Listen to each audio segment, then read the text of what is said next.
Time to introduce our next Distinguished Alumni Award winner, Mr. David Nicklas. And to do that, we invite one of the board members of the Weatherford College Board of Trustees. Please welcome Max Smith.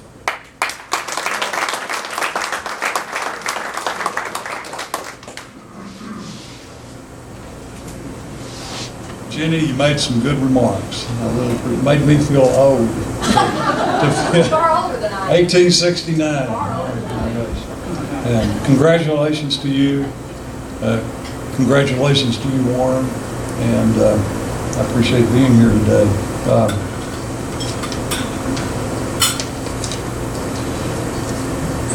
It's my pleasure to introduce Judge David Nicklas, who's recognized today as one of the 2017 Distinguished Weatherford College alums. And David graduated from Weatherford College in 1973. Judge Nicklas was born August 1, 1947. He wasn't born as Judge Nicklas. We're gonna get there in a minute, but he has a really interesting and compelling story. He grew up along with his two sisters, Betty and Jewel, and his three brothers, Will, Jim, and Tommy, in Palapinta County, near the Possum Kingdom Lake Dam. And the reason they lived there and the reason he grew up there is because his dad worked at the Brazos River Authority. When you live at PK Lake, you're going to attend the Weatherford Public Schools, and that's what David did beginning in 1953. He started the first grade, and when he graduated from high school, it was 1965. Now, Weatherford has earned a reputation over the years for producing excellent basketball teams and players. The 1965 team that David played on finished third in the Class B state tournament, so as you sometimes were wont to do at that age, he enrolled in Ranger Junior College in 1965 and 1966, and he wanted to try his hand at junior college level basketball. Well, he explains about Ranger, saying, "I soon faced the facts, and that was that I was not capable of playing at the college level. So I transferred to Weatherford College for the 1966-67 school year." Kind of ironic how those things happen. Judge Nicklas says that in his first year at Weatherford College, he was immediately challenged scholastically. He says, "I did not apply myself well, as I should have, and I soon learned that the U.S. Army had a special place for people like me."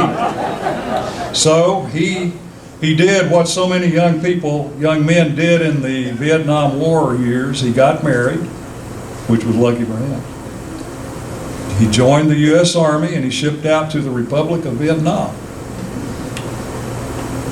Before going into the Army, I'm going to kind of jump around here a little bit.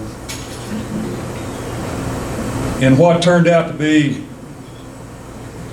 one of his best decisions in his life, David married Joyce Bramlett, and that was October 21, 1967.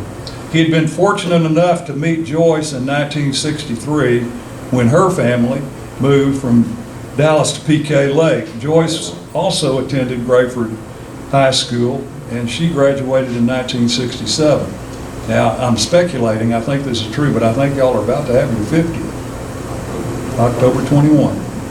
Before going into the Army, I'm going to skip around a little bit more now. That's what happened. Judge Nicklas was discharged from the Army in 1971, and now I'm going to jump around a little bit more. I want to introduce a couple of people after I first tell you that David and Joyce are the parents of 4 children. Jeffrey, who's known as Rowdy, raise your hand, Jeff. Stand up, Jeffrey. All right. He's age 47, and I think you attended and you were at Weatherford College in what would have been the class of '88. Is that correct? Right. All right.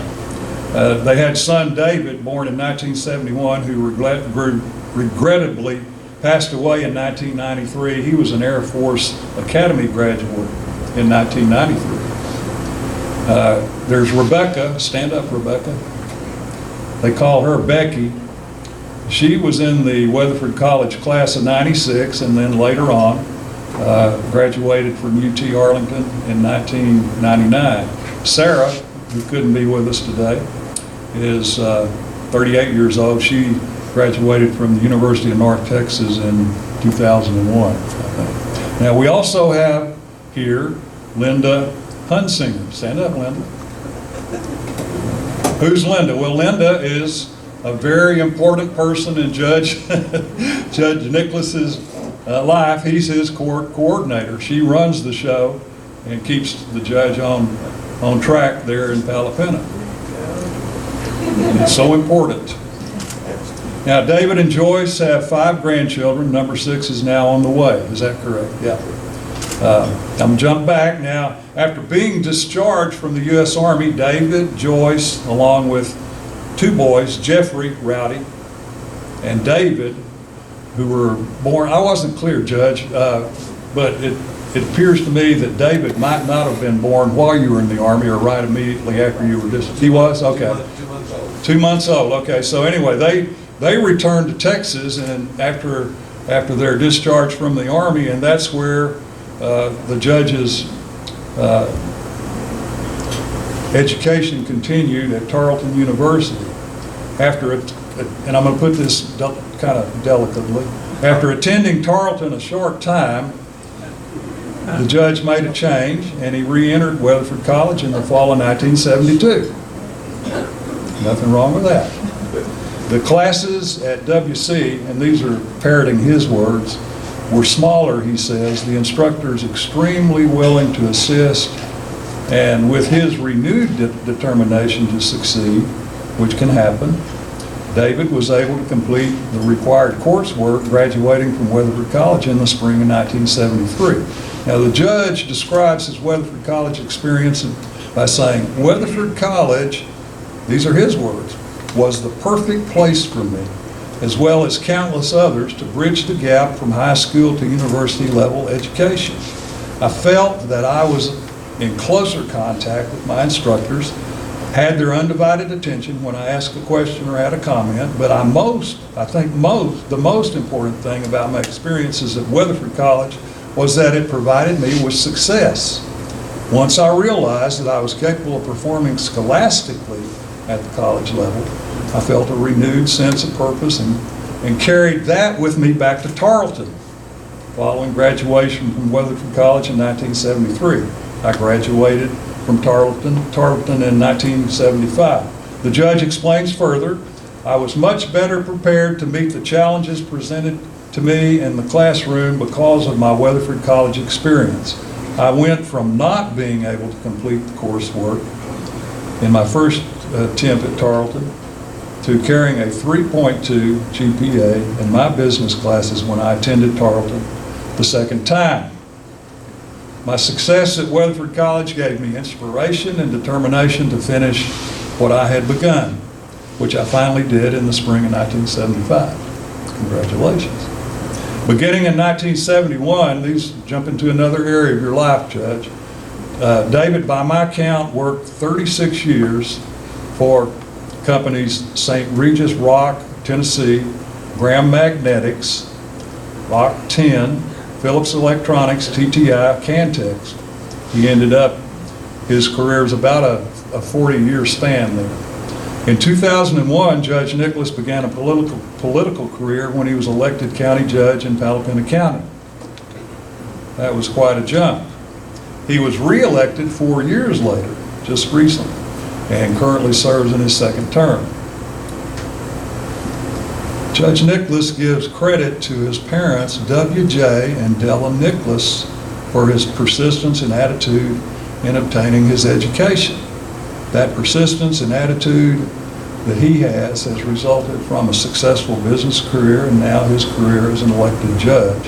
He said this of his parents, even though our father had only a 3rd grade education, and possibly because of that, he had a keen sense of what opportunities an education would provide, and he strongly encouraged each of us to pursue higher learning. Our mother, on the other hand, attended school through the 8th grade, but was not able to attend high school because there was not one within her community. You can imagine that. In fact, she enjoyed school so much, she went through her 8th grade class twice. Well, I think that's just amazing. You don't hear that very often.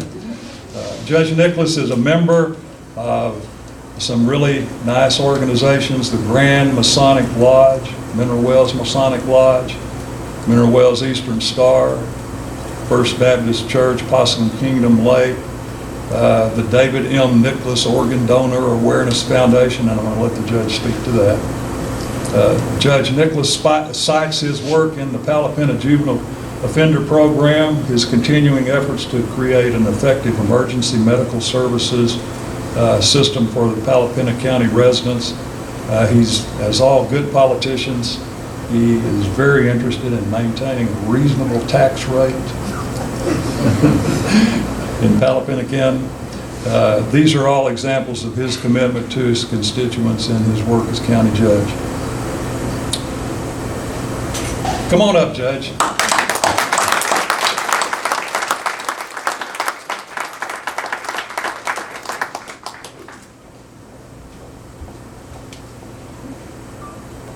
We're not going to drop.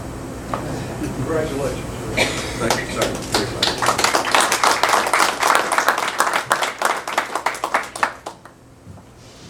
Well, like Jenny, I am truly humbled by this experience. I had no idea the honor that it would bring to me and my family for this occasion. And it's very difficult to find words. I feel very almost embarrassed to be standing up here in front of you folks, because there are so many others that are sometimes so easily overlooked. And when I watched the slideshow up here of people that I know, Anita Tate, she and I were high school classmates. I used to cheat off of her all the time. She was the smartest girl in the class. See J.C. Colton up here. And just a lot of people, obviously, that I don't know, but certainly have come to respect them just sitting here watching this slideshow. I can't say enough about Weatherford College. Not only does it present an opportunity for high school students to sometimes move away, like our daughter did, and come over here and live in an apartment and experience the college life to a certain degree. But it also gives people like me who came back after 5 or 6 years after I'd gotten out of high school, and it provided an opportunity by providing classes at night so one could earn a living and support their family and yet continue your education. And again, I'm going to say some of the same things that Max said, but you just can't imagine how important gaining that success by graduating from here, knowing that, hey, I really can do this. And it's the instructors that have the time to sit down and talk with you and try to teach you what you should be trying to learn. When I went my first round at Tarleton, I had no idea what I was supposed to be picking up out of class. And it was so difficult. So when I came here, Mr. Fuller was one of my instructors, and I think Mr. Cody was one of my instructors. And you can ask them, and they would teach me, you need to listen to this, you need to take a special notice of something here. And it really taught me how to listen and how to figure out what was really important of what was being said in class. And I took that and I went down to Tarleton, and it made such a huge, huge difference in my abilities to pick up on what was important, how to reapply that, and how to use that in the exams that we had. Joyce, please stand up. This is the most important person in my life. She is my wife. She was so instrumental in ensuring that she took so much of the pressure off of me so I could study what I needed to study, and that I could do the things that I needed to do. And I just so appreciate her. And like I say, it'll be 50 years in October. And it's just the most wonderful 50 years of my life. Thank you. Our children are the wonderful part of our life, but not quite as good as grandchildren. Grandchildren are, and by the way, we do have a great-grandchild too, Mike. I'm sorry, I forgot to mention that. But they have provided us with these kids that are just, men, they can do no wrong. You know what the grandparents out here know what I mean.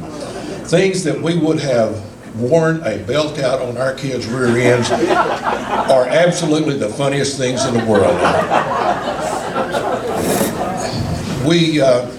Our daughter, Sarah, as Max said, couldn't be here, and probably the most passionate thing in my life, other than my family, is an organ donation. And I'm not going to take but a minute, but I will explain that to you just a little bit. In 1993, our son David Matthew died in a motorcycle accident. Our family, the Weatherford High School coach and one of his teachers was there with us when we made the decision to donate David's organs. My father-in-law had met a young man named Rodney Devon, who was supposed to be here today, but Rodney is having a kidney stone, so he doesn't feel like being here. My father-in-law had met him, and Rodney was a young man, I think, of 37 years, had 2 boys, 11 and 8. And Rodney had developed a heart disease and his heart was degenerating. We made the decision to donate David's heart to Rodney. Now the doctor said you can't do that, and we said yes we can. And they said no, it's not that you can't make the request. It's just that the odds are so great that they will match or will not match, that we just don't want you to be disappointed. But they did the test anyway, and Rodney and David matched on 6 of 6 points. Now Rodney turned 60 years old on April the 11th. He's watched his 2 boys grow up. He's got 3 grandkids and is such an advocate for organ donation. I encourage each of you, if you haven't already made that decision, do so, discuss it with your family so that they know what's going on, and just make that a part of your life work. Other than that, that's about it from my standpoint. I do appreciate this award extremely much. I appreciate the committee for considering me. I thank Mac Smith, I'm sorry, Mac for supporting me and being an advocate for me. But again, thank you so much for everything, and I appreciate everything you've done.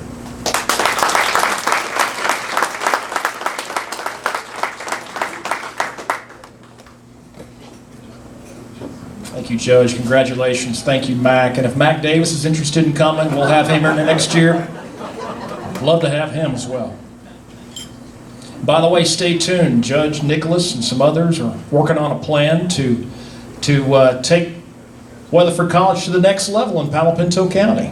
And so he is a big, big part of that. And we're looking forward to what he can do with us there.